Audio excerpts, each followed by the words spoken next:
Hi, everybody. Welcome to Manitowoc Cooperative Ministry. I am Pastor Judine Duerwaechter, and I'm co-pastor here at the MCM.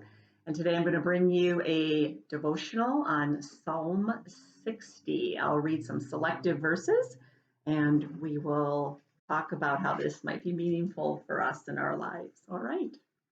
Psalm 60. Oh God, you have rejected us, broken our defenses. You've been angry. Now restore us.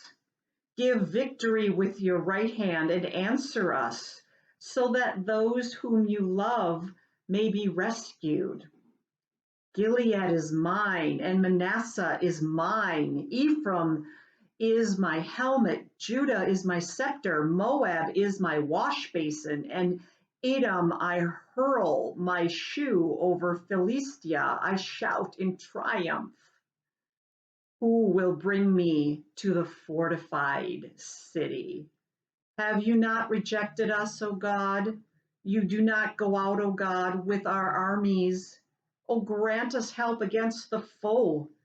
With God we shall do valiantly. It is he who will tread down our foes.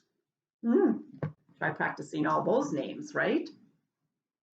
Well, this psalmist is apparently, as always, appealing to God in a time of national calamity, for the most part, really desperate for an immediate need and immediate refuge.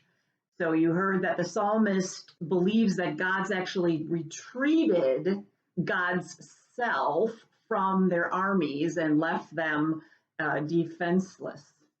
And then the psalmist reminds God of what it was that God had at one time promised them, these various territories.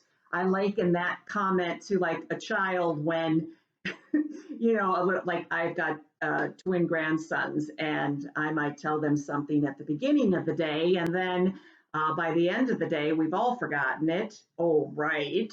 And one of them says to me, Grammy, remember you said that we could this, or we could that, we could have this. Remember you said that? I'm like, oh my God, right at that time, you got to remember that I had said this, right?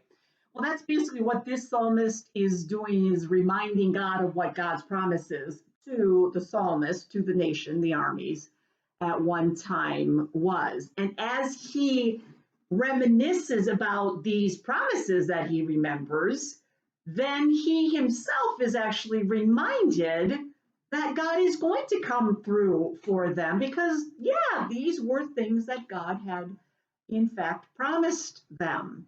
So maybe we take a little advice, from this psalmist, and if we want to be kind of childlike about it, no, that's probably more like childish about it, and say, you promised.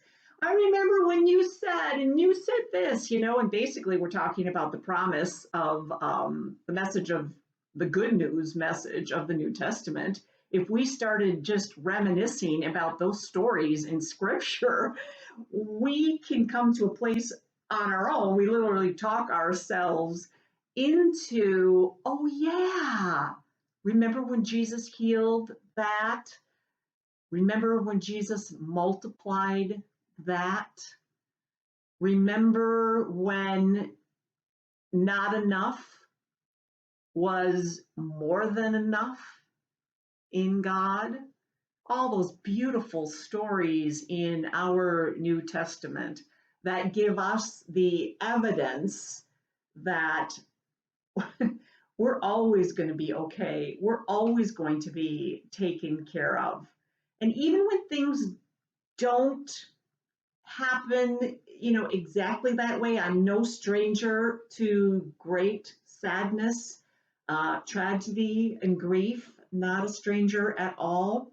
I promise you that even in the midst of that, there is a bounty of God, a bounty of God's promises, even in the midst of the worst of times. And to just open your heart and let God love you. Let love you, as I always like to say. So may you have a blessed day. Remember to live, to love. Have a wonderful day. Thanks for joining me.